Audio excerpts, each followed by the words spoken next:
The thing that gets on my nerves is all the blah, blah, blah at the Crag. There's too much talking, which seems weird for a podcaster to say. Hey y'all, welcome back to The Struggle. It is me, Ryan. I hope you are having a friggin' awesome day. I'm having a great day. I'm back in the podcast/utility closet after nearly 2 weeks on the road with the family.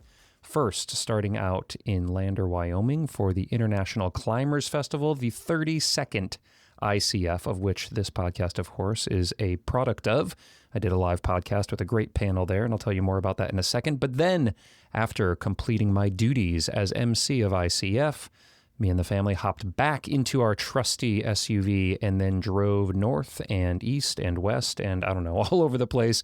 We went to the Tetons, to Yellowstone, up north from there to the Crazy Horse and Mount Rushmore monuments, and then through the Badlands, Wall Drug, had to stop for some 5-cent coffee and free ice water, of course, and then headed back to Kentucky. What a time. 50-some hours in the car and a couple of weeks of just incredible adventures in between, which I'll tell you more about on the tail end of this podcast. So if you want to hear about my climbing adventures and mostly my non-climbing adventures, I'll do a little postscript after this live panel conversation that I'm about to present to you, which came from ICF. We sat down at the grill there in Lander on the opening night, and I was joined by podcast legends Eric Hörst, Kris, Kalous, and Chris Hampton. I felt very much out of my league, but at the same time, very much welcomed by those guys as well as the incredible community in Lander for the festival. And man, I just had such a good time. It was my first time in Wyoming, my first time at this festival. I emceed a pull-up contest and raffles and keynote speakers. And man, it was just such a fun weekend. I posted all about it on Instagram, so maybe you got a chance to follow along there, and ICF has a bunch of stuff on their website. So let me first say a big thank you and a shout out to YO Climbers and the incredible team that brought ICF to life this year, from Chelsea Rude, the director this year, to the board, to the team, and all of the incredible volunteers wearing their orange shirts and rocking it out all weekend. Thank you all for having me. I had the frickin' time of my life. And my voice was absolutely shot. If you all heard the podcast that I did last week with Coach B. Fuller, one of my favorite interviews that I've had in years on this show, in fact. So if you haven't listened to that, please go back. But you probably heard in my intro that my voice was absolute garbage. And that was a product of just having an incredible time in Lander for those few days. So this is now going back in time, back when I did have a voice, but as you can hear, as I'm screaming into the microphone for part of this podcast or part of the panel conversation that we had, this was the start of the end of my voice. And a huge, huge shout out again to Eric, Chris, and Kris for joining the panel. We talked about climbing pet peeves. We talk about community. We talk about the climbing style at Wild Iris compared to what I'm more typically used to over here at the Red River Gorge. And then I went out climbing with the Krises, Kris Kalous and Chris Hampton, the next morning, and then had a huge adventure with my family on the heels of that. So I'll tell you more about that on the back end here. And I also want to give a quick shout out to the sponsors who supported this live podcast. And that is our friends at Fizzy Vantage, at Rhino Skin Solutions, Pitch 6 Forceboard, Petzl, Scarpa, and Rungny. Y'all gave some wonderful prizes that we gave out at the festival, and also you just have been supporting me forever, so thank you guys so much. All right, that's enough blah, blah, blah from me. Let's go ahead and just kick this thing off right now with a live podcast from ICF.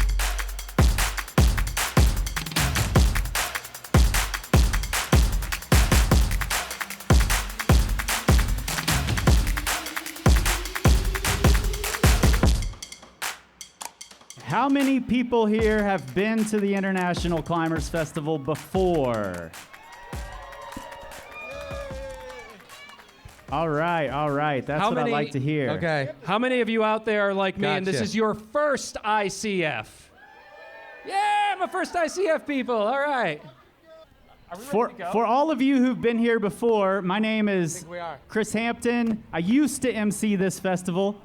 I'm handing off the reins this year to my friend Ryan Devlin over here. He runs the Struggle Climbing Show. So please make some noise for Ryan one time. All right. Thank you, Chris. I appreciate it. I appreciate the warm introduction and the warm welcome. Hey, y'all, how's it going today in Lander? Is everybody well hydrated out there right now? With water, right? I just got here. I drove in from Louisville with my family. It's 21 and a half hour drive. We just arrived like an hour ago. And about every 15 minutes, my wife said, drink your water. So is everybody drinking their water out there? Or have we switched to beer? Who's drinking beer? Me. We've got a few beer drinkers out there. All right. Well, I really appreciate the warm welcome. I'm so excited to be here. We've got just an incredibly packed weekend of events, and I'm so thrilled to be kicking off the ICF Festival tonight with an incredible live podcast with some legends behind me, which I'm going to introduce in a second.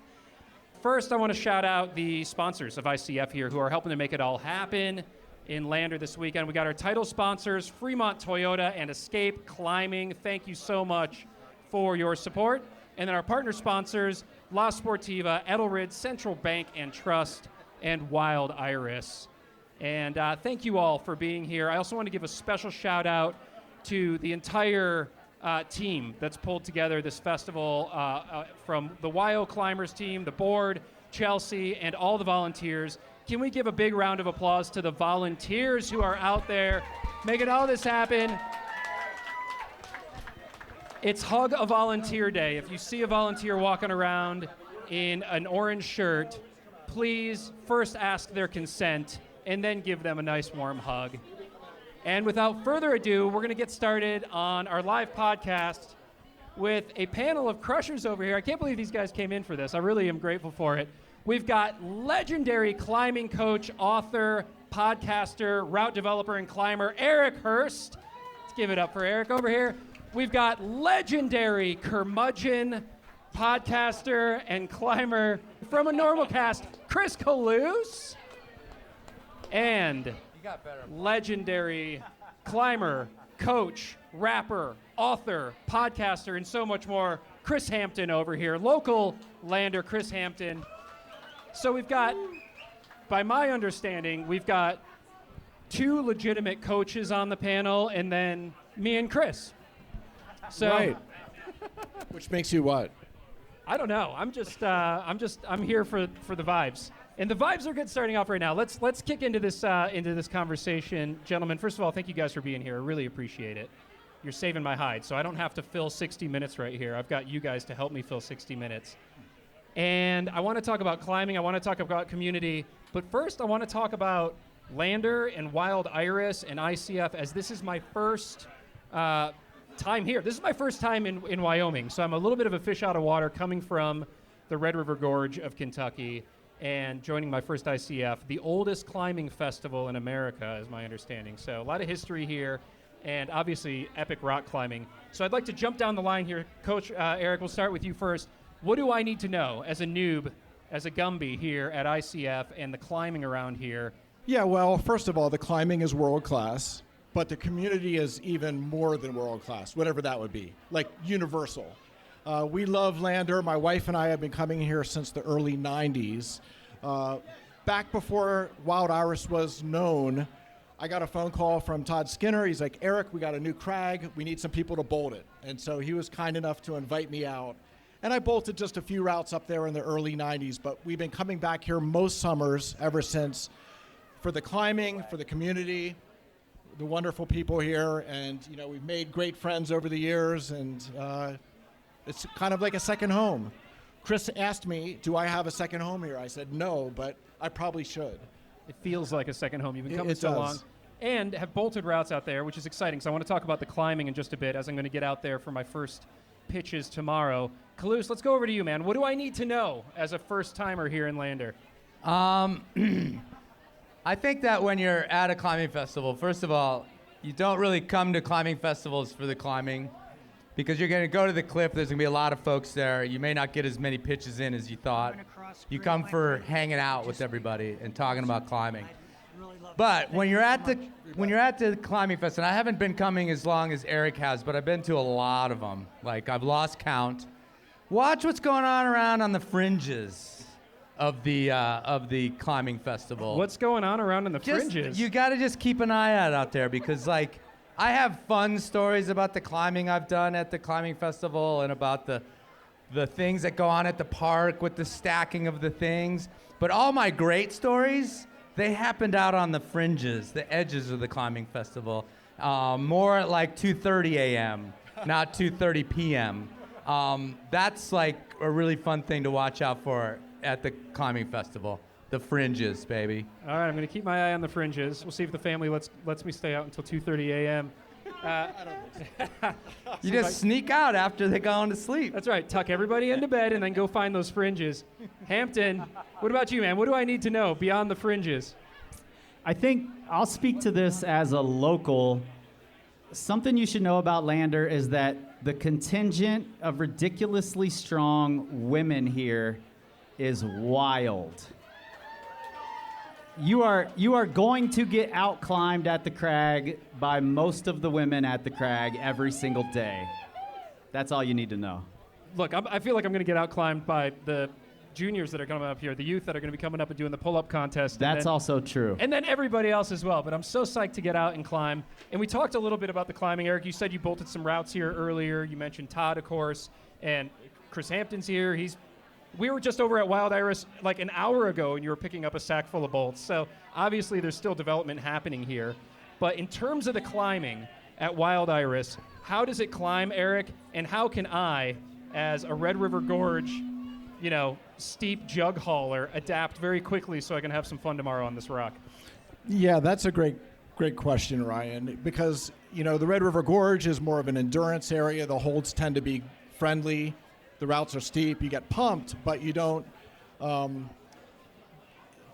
get taken to the limit generally in terms of the movement. Whereas Wild Iris is the other end of the spectrum. Some people have called climbing here bouldering on a rope.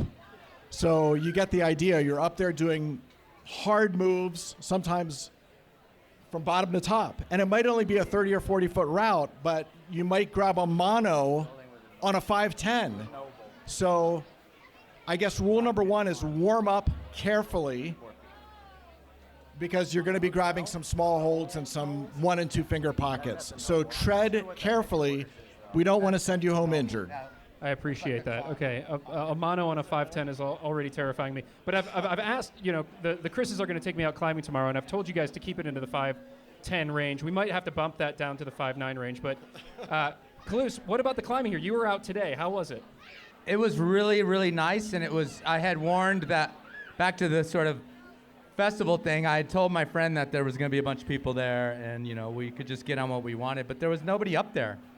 And we were also in the shade, and there was lots of people climbing in the sun, which I thought was a bit strange, but, you kind of do you. But this place is really, at least Iris anyway, is hard. Like, it's hard to climb there. Like, us dropping in from the western slope, we were like, this place is gnar. When you were saying, we're going to keep it to 510, like, prepare to do monos. Like, prepare to pull on monos. 510's hard sometimes. Yeah, totally. And so I just, I think people who come here, you got to bring it back a little bit. Just enjoy yourself. But somewhere in those 5 bolts, there's going to be a move that you're just like, I can't do this. I can't do this. I can't do this. But you just got to freaking try to do it. Right. And for anybody who thinks 512 is an easy grade, go get on wind and rattlesnakes. Yeah, no, 512 Chris? is heinous here. Hard.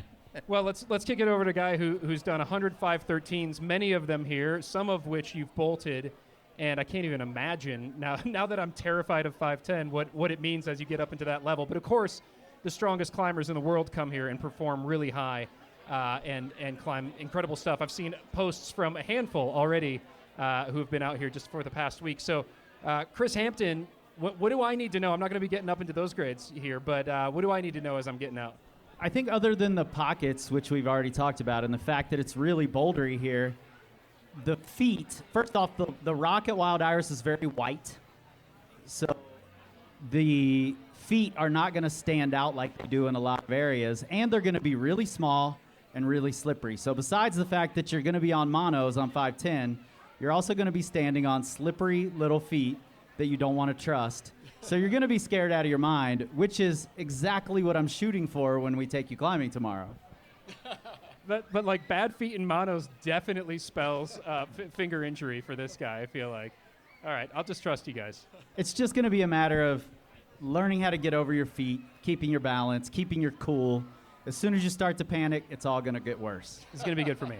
I want to be, my journey this year is to become a better boulderer, so I feel like tomorrow the journey on a rope will start for me.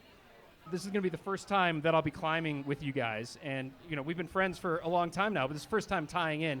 And as we were thinking about coming out here and doing this thing together, one of the subject matters that came to mind was kind of like pet peeves in climbing. And some of those pop up when you're climbing with new partners, or sometimes when you're climbing with a partner that you've been with for a really long time. And so I want to explore some pet peeves. And audience out here, I'm going to open it up to you. I've got a bunch of swag that we're going to give away, some really good stuff. We've got skincare kits from Rhino Skin Solutions that are worth $100. We've got a force-board force gauge. We've got a pair of Scarpa shoes.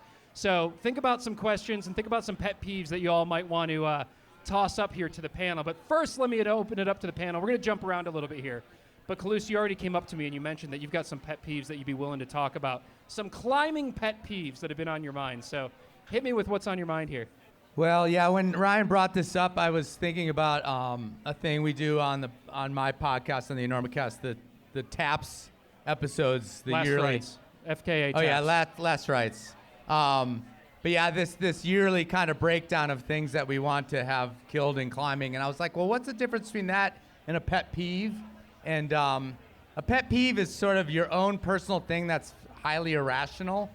It just gets under your skin and you don't really have a logical reason for that, Right. I think. And so I was thinking about those. And, I know you started with me because you're ready to, for me to be super crusty. And I'm going to deliver because the thing that gets on my nerves is all the blah, blah, blah at the Crag. There's too much talking. Which seems weird for a podcaster to say. There's just too much blah, people like too much spray, or just all of it. literally just enjoying a day out with some friends. Well, Just there's conversation. There's inside voice and there's outside voice, and we're like, yeah, use your inside voice when you're inside. Use your outside voice when you're outside. Use your inside voice outside also. Okay? Just I've been to Crags now where you feel like you're in a bar. People are just and they're getting louder and louder because they're talking over each other and stuff. Yeah. And then talking while you're climbing, just up and down, back and forth, back. It's it drives me crazy and it's dangerous. So you want people talking like they're a golf announcer? Yes. When the guy's making the putt? Yes, exactly. I think he's going for the mono now. And then everybody when that guy goes to putt, everybody shuts up. The putter, everybody's I think we should introduce that in climbing a little more. Except for one Yahoo in the background that yells out something like Baba Booey. Right, exactly. I'll support half of this, I feel like, because I feel like going out to the Crag, can be a time to be gregarious and boisterous and enjoy some conversation. But I will say that it can be distracting when you're climbing and you're trying to communicate with your belayer, and there's a massive raucous conversation going down. So it's maybe just awareness of where people are. Thank you. So when Chris Kalous is on a rope, it's a hush. Look. A hush comes over the crowd. No. I'm just saying there's just too much. Isn't that too much pressure on you though? When you start, you ever go out, I don't go bouldering all that much, but there is something quite distracting about everybody's talking and having a good time. And then somebody pulls on and then it goes dead silent because you're that's also problematic. But then that's distracting all of a sudden because now it's too quiet. Well, is there too quiet? No, but this isn't my show because I have a lot more to say about this, but it's not my show. So, because there's different types too. There's the person who is going on about the climb in a very loud voice because they want to talk about their entire resume. Right. Where they're this climb reminds me of that time that I, they're at Iris and it's 5 bolts of pockets. And they might be this reminds me of when I did Astroman. Right. Did everyone hear that I did Astroman? And you're this has nothing to do with, that kind of thing. Right. So there's types of it that go on, and it's just the blah. I call it the blah, blah, blah. The blah, blah, and blah. my wife and I, we look at each other knowingly when the blah, blah, blah is happening, and we're But these people just like take it down a notch. But tomorrow when we go out climbing, there's going to be so much blah, blah, blah. Cause I know. the Because three of us. we have never met before tonight, and we have so much to talk There's about. so much Ryan. blah, blah, blah to happen. All right. We have so much to talk about. Hampton, Sorry. comment on that pet peeve or any others?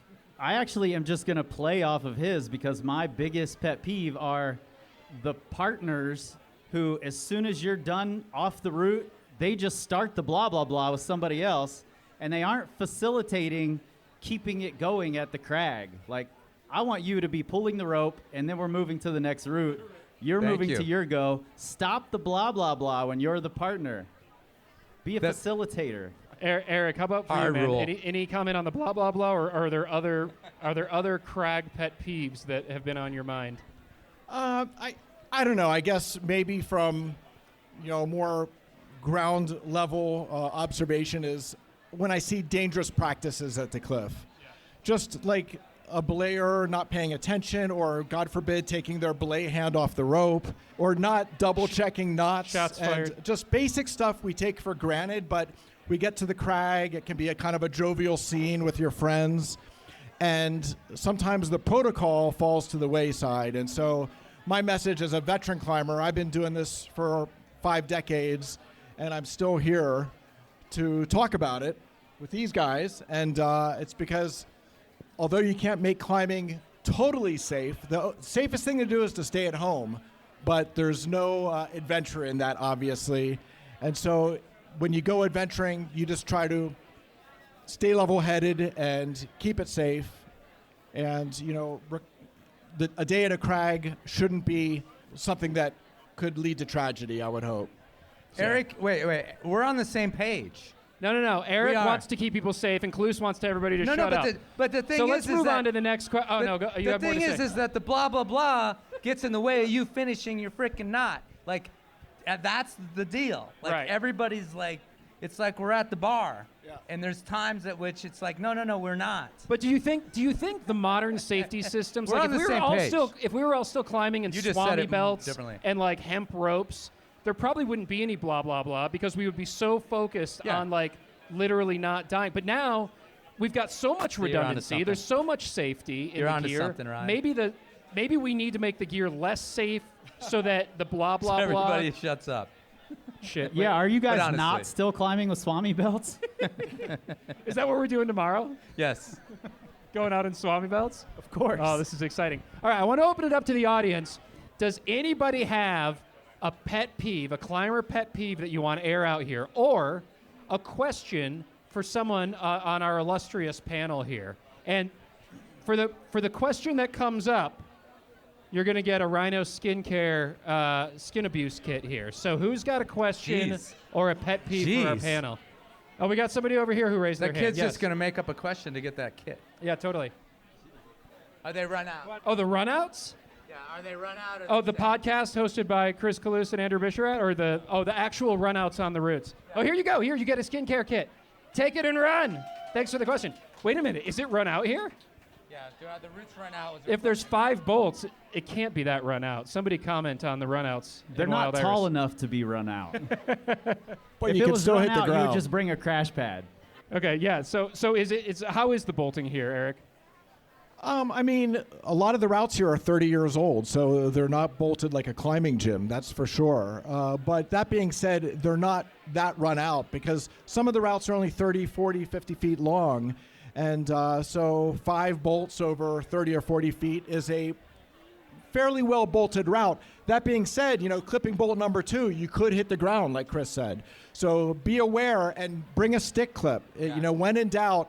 The beautiful thing about climbing is there's no rule book. If you want to clip the first 2, clip the first 2 bolts. If you only want to clip 1 or you don't want to clip any, that's fine. That's your decision. But I say sport climbing is supposed to be safe. We want to keep this Climbers Festival fun and safe. So stick clip the first bolt. Yeah. I do that all the time. Is even that a on- hot take? Even on 5.8. Stick clip hate is a pet peeve of mine.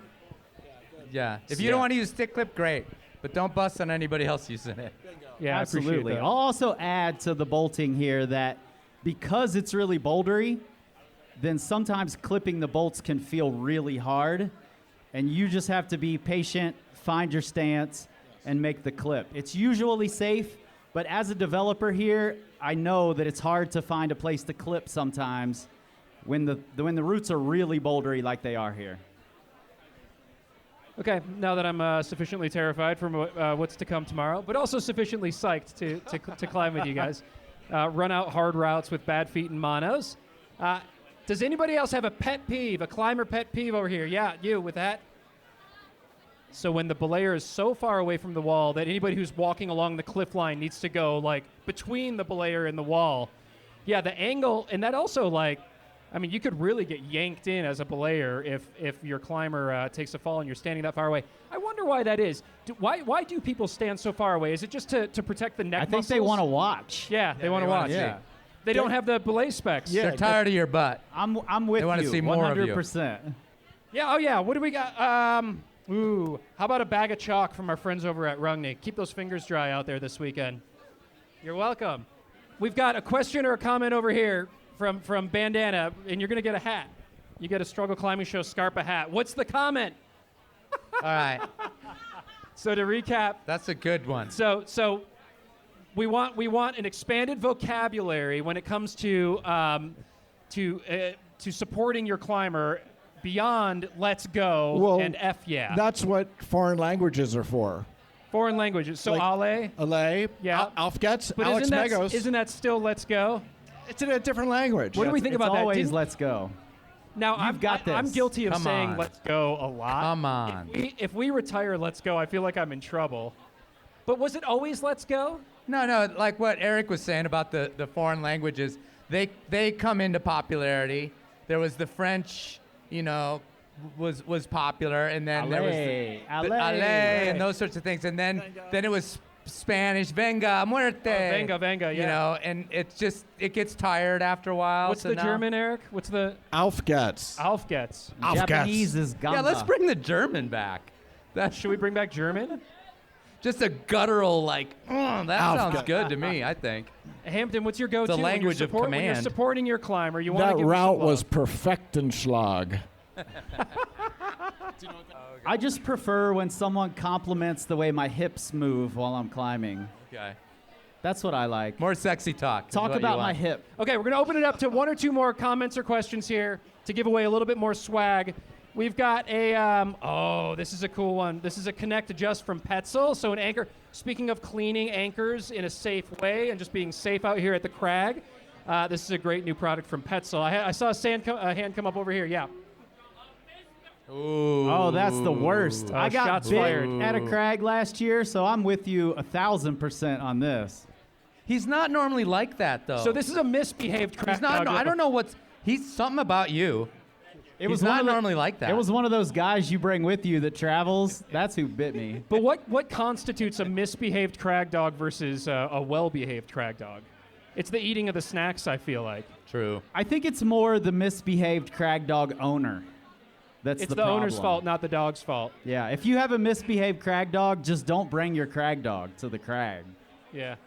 Well, I if had it's a misbehaved, terrible- it's not really a crag dog. You had a bad experience? No, I just had a terrible Crag dog. Oh, Like you I had had a a- dog that we could not. Came with the relationship. One of those dogs, and she was a mean old bitch, in all the different connotations of that word, and we didn't bring her to the Crag. Like we just didn't because we knew better. Like she hated all living creatures, except for my wife, sort of me, and my friend Maury Waugh. She loved Maury. Anybody Maury fans out here? Now, what do you think of the new phenomenon of the Crag cat? Ooh. Thumbs up, thumbs down on the Crag We got cat. a crag cat owner? I've Is seen there a crag few, cat but I'm owner out thumbs here? down. Hey, I want to say this about the Crag cats. I'm a fan It's of a the cat. short-lived experience. Your Crag cat will betray you. You think it's cool, and then it'll disappear for like 4 days. And you have to be back to work, but you don't know where the cat is. And so now you're calling in because the cat... And then you think it's gone, and then it just saunters out of the woods like, oh, have you guys been looking for me? So, I think yeah, the we've Crag cat thing uncovered never something lasts. here. No, I have friends who have had Crag cats, so I like- you'll get away with it for like a few months, and then it's over. What about more exotic animals? Has anybody seen like a crag parrot or anything? Are there other Yes. crag animals? There's been I've seen a Crag I don't know what kind of monkey it was, but I've seen a crag monkey. Get out of here. Would it climb? It was incredible, yeah. That's actually pretty rad. Although monkeys can be mean, I feel like. Ryan, you know what I've been testing out? What's that? Know what I've been testing out? You've been testing out a crag animal? Actually, my Crag TV star. When I go climbing with this guy. No. You gotta move up in the world. Former TV stars, the best I can offer. Well, I know that I had a friend who was climbing out at Rifle, and somebody brought a crag turtle, and crag turtle seemed like the perfect crag animal. It doesn't eat anybody's snacks, doesn't make noise, doesn't move fast. Blah, blah. So, No blah, blah, blah from that crag no blah, turtle. blah, blah from the Nope. turtle. Shuts up. Any other crag animals out there? Oh, we got another one Yeah, here. we got a... What do you got? A goose named... You get a hat for that. A goose named Gree. A Was crag the crag goose. animal? So it was like tame? A crag goose. Did somebody bring it, or did it just hang out there? Yeah, it was their pet. Yeah. Geese are mean as They're hell, so too. mean. I like it. Yeah, geese can get really mean. Was it mean? He said it was chilling. The goose was chill.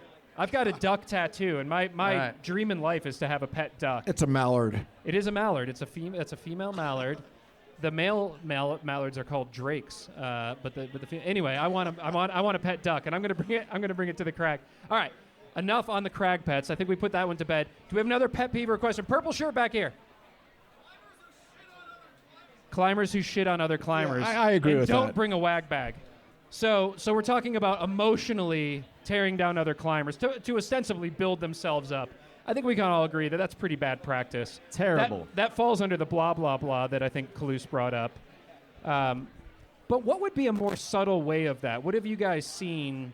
You know, there's just like the posturing, essentially, like, oh, you know, I flashed that. That kind of gets back to what you were talking about, like the Astro Man when you're at Wild Iris. Right. Basically just kind of the puffing yourself up. Is there anything another climber could do, though, to deserve it? I mean, He's are exploring. we that open to the experience that every once in a while somebody doesn't pull some shit that needs shitting on? Yeah, I mean, I think if a Only climber blah, is blah, shitting on blah. another climber, then that climber then needs to be shat on. There's a pecking order. There's like an apex predator situation Okay. of climbers. Maybe that's Right. it. If, I don't it- know. if Hampton? there's blah, blah, blah, or a bad crag dog, then you have license to shit on that climber. I don't know. On their climbing? Just on the internet, though. No, not on their climbing. Just on their crag dog and their blah, blah, Just blah. on them as a human being. Yeah, Right. that makes Okay. sense. All right. Well, we've talked about a handful of pet peeves here, and I think it was good to air these out. We're starting off the festival. It's good to get our minds straight on how to be good, supportive climbing partners, get those positive relationships out there.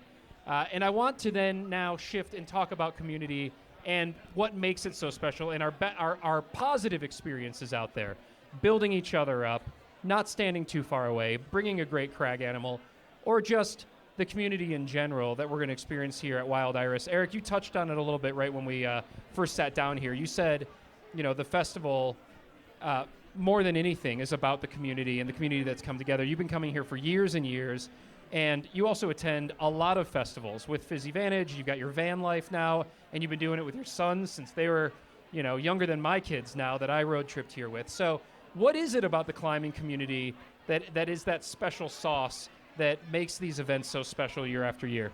Yeah, I think when you get climbers together, especially in a festival, or I was just in Greece at Kalous this spring, very international scene, and climbing brings people together in such a beautiful way that it transcends the things that separate climbers, you know, whether it's religion, politics, or any other craziness out there in society.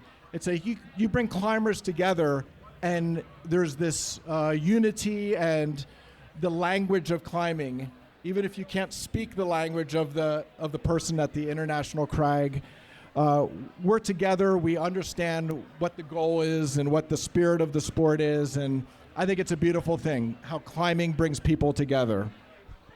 Yeah, that is beautiful, and I love all the people that have come together today for this event. And Kalous, how about for you? Does a relationship come to mind? Did you ever meet somebody at a climbing festival, or have an experience that comes to mind as you look back on those 2:30 a.m. fringe moments that make these kinds of events so special, or just the community at large? Yeah, I feel like I've met somebody really special on the third pitch of the Noble, which is just down the street. Is anybody? Anyone? No. There's a 4-pitch climb on down the street from here. But anyhow. Are we going there tomorrow? Yeah, at 2 a.m. if you're out. But I mean, the festival thing. There was a time when I was like, yeah, I'm not going to a festival because that's when everybody else is there, and I want my crag to myself.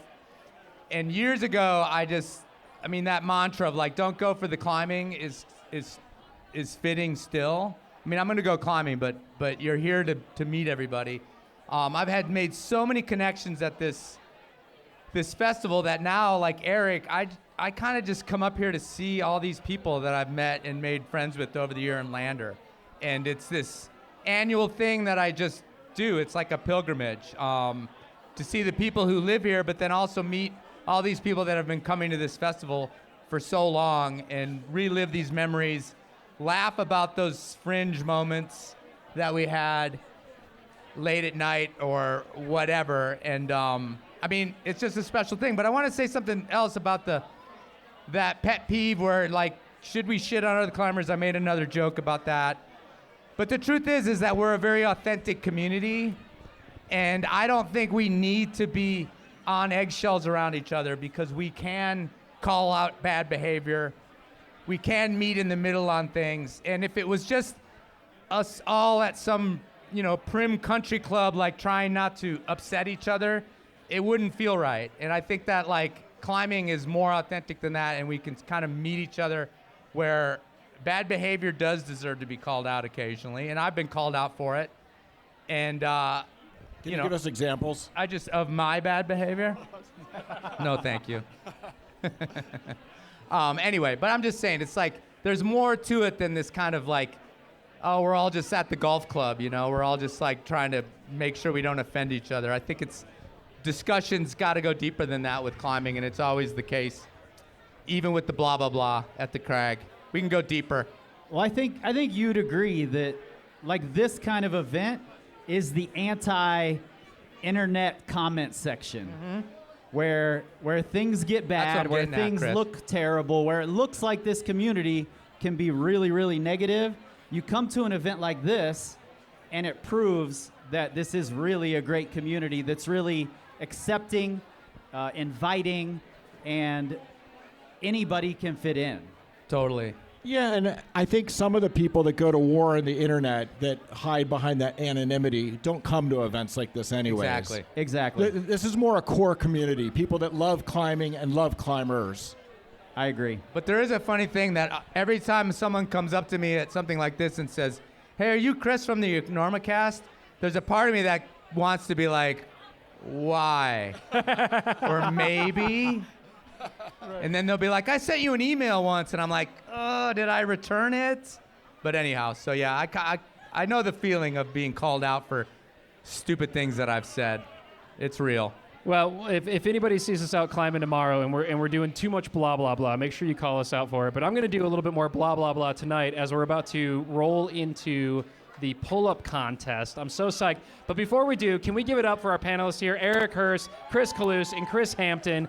Absolute legends in the climbing community. I feel very much out of my league sitting here with these guys. I'm very grateful that you have welcomed me here into your podcasting community. So thank you, gentlemen. Thank you, Ryan did not give us much of a heads up about what we were doing, but we've gotten this relationship going over the last couple of years. We've never met before, like 20 minutes ago.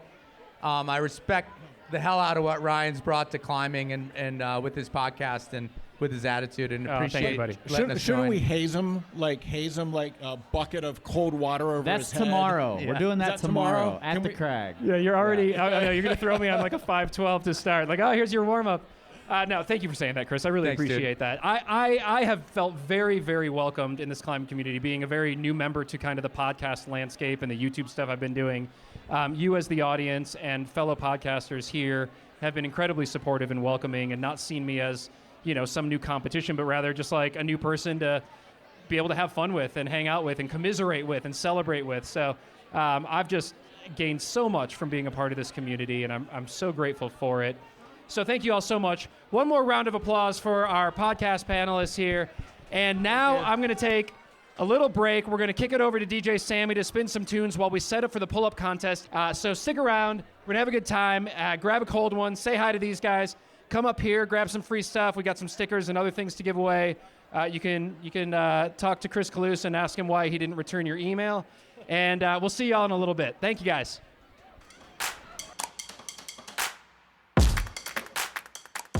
All right, y'all, that wraps things up with this Live from Lander podcast. It got a little unhinged there, but that's what's to be expected when you pull together Chris Hampton, Kris Kalous, Eric Hörst, and myself, and a couple of beers and a rockin' crowd there in Lander. Man, I just had such a fun time with those guys, and had an even more fun time the next day and honestly throughout the weekend. But I'll tell you a little bit about what happened post-podcast here. First of all, spoiler alert, I did not make it out into the fringes at 2:30 a.m. like Kris Kalous suggested. Maybe the next time I go, when I don't have the family waiting for me back at the Airbnb and a bunch of MC duties to be responsible for the next day, I'll have to examine the fringes there, because the fringes sound awesome. I definitely would like to check out the fringes. And certainly there were no shortage of people enjoying the fringes this weekend while I was there. Kalous was one of them in his Canadian tuxedo and giant belt buckle. So I know he had some fun out there, but I stayed focused, kept my eye on the prize, my MC duties at ICF, but also climbing. And so I did get out climbing with Kris and Kris the next day, and they did not take it easy on me. I wouldn't say they hazed me, but they definitely didn't take it easy on me. Our warm-up, quote-unquote warm-up, was a 10D. I don't know the names of any of these routes. I should get them from Hampton. First of all, I got to warm up at the machine shop, the Power Company machine shop with Chris Hampton, which was friggin' awesome.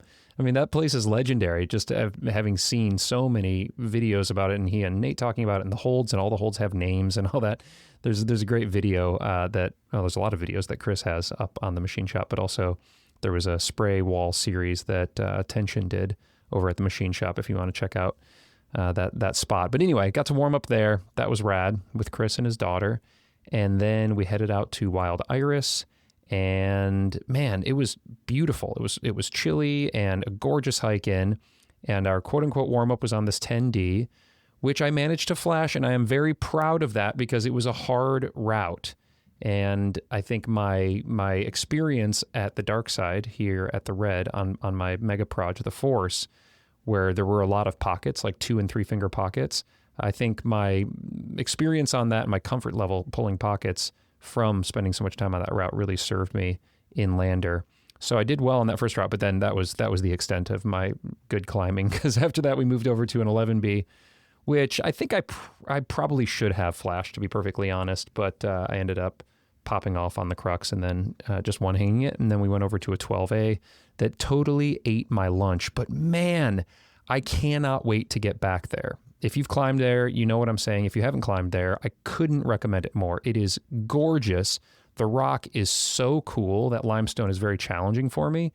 You know, slipperier feet, slipperier pockets, but it really forces control and tension, and it kind of like hits me in my soft spot, being a Red River Gorge climber, where I can be a little bit lazier with my foot placements and dragging my fingers and getting friction. Everything had to be very deliberate and controlled on this. And that is probably best exemplified by this 12A we got on, where the Chris's dispatched it without much effort. It seemed like those guys, went up and made pretty easy work of it. And then I got on it and made pretty easy work of, the majority of it. But then there's this crux sequence that has a big dead point move to a shallow, like 3-finger pocket. And this kind of defined the routes that I was on, and I think kind of defines Wild Iris climbing, which is like some technical pockety climbing to kind of a big move. And this big move wasn't like crazy big. I'm accustomed to doing like big moves on the moon board lately and all of that, the kind of the boulder training that I'm doing. But what surprised me was the lack of friction on that dead point hold. And so I blew off of that move, I don't know, maybe 4 times or 5 times before I stuck it. And it's because I was essentially overshooting it.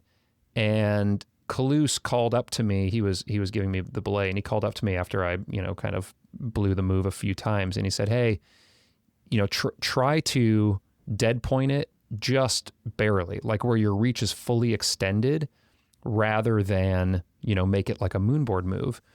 And as soon as I did that, I stuck the move because I kept the tension from the toe to the fingers. Whereas before, when I was making like a bigger kind of huck, I was just expecting to be able to grab this pocket and then maybe cut feed and swing back into it like I would on like a dynamic board move. But because the rock there is so slippery, and this hold in particular, it kind of punished that type of movement for me at least. And so I had to rein back the power and make sure that the dead point was just like more delicate, if you will, so that when I hit it, I was well below it. My head wasn't up near the hold, but I was well below it so that my hand didn't blow off of it. Hopefully I'm painting a decent picture there. But anyway, I learned a lot just doing that one move and in those few routes. And of course I had, Coach Chris Hampton out with me. Also, Eric Hörst was there he was doing a clinic. And so he was there as well. So the whole crew was out there, great crew of people out there. But between getting some coaching from Chris Hampton, as well as some coaching and support from Chris Kalous, there was plenty of blah, blah, blah to be had, but there was also a lot of learning and support. And I just had such a fun time. I cannot wait to get back there. The worst part about the whole thing was that I only got that half day to climb, because then I emceed pretty hardcore for the next couple of days.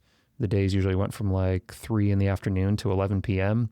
Jonathan Segrest had a party. He was spinning records at a bar one night, and then there was another after party that was rocking. And man, really fun festival. I guess let me just wrap up this wandering outro here by saying that ICF is such a cool time. And if you have an opportunity to go there next year, I highly, highly recommend it. And if you have an opportunity to support the great work that YO Climbers is doing, those routes out there, those trails, that whole area is so wonderful. And the entire community that climbs and that develops at that area is just so wonderful. So yeah, thank you all for having me. Couldn't recommend enough. Cannot wait to get back there, and I certainly will. Next year, I'm going to get out there. I'm going to spend some more days. But before that, I am going to be hitting the gym, and I'm building my kilter board now that I'm back home and got all the materials and supplies. I'm building my kilter board, so stay tuned for updates there. I'm going to be out in Squamish in just like a month for the Arc'teryx Academy. Chris Kalous is going to be back out there, so maybe I'll get out into the fringes in Squamish. If you're planning to head out for the academy, look for me and Kalous on the fringes. And yeah, that's about it. That's about it from my world.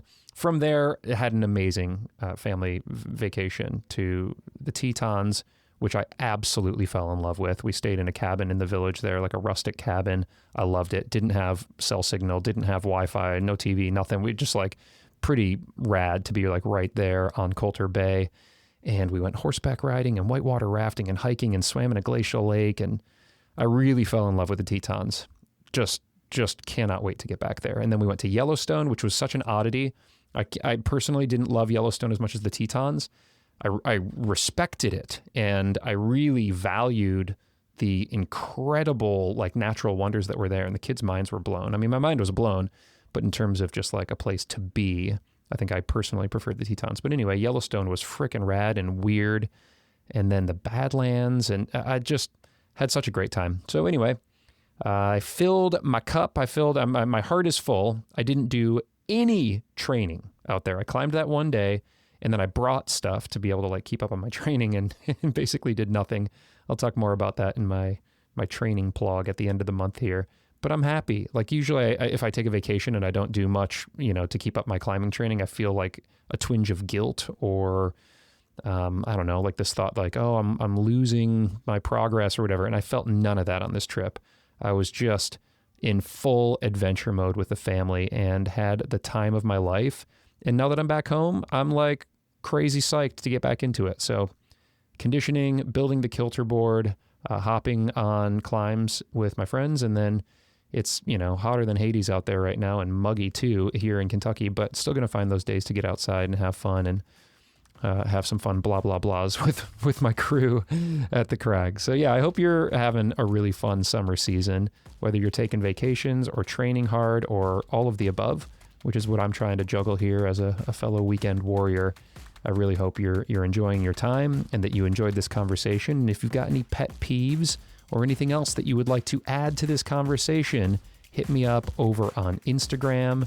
And of course, check out the Runout, Power Company Climbing, Training for Climbing, and a Normal Cast. So many podcasts coming from the crew in this episode. And yeah, let us know what you think. And thank you so much for your support. I will see you back here in about a week with another banger episode.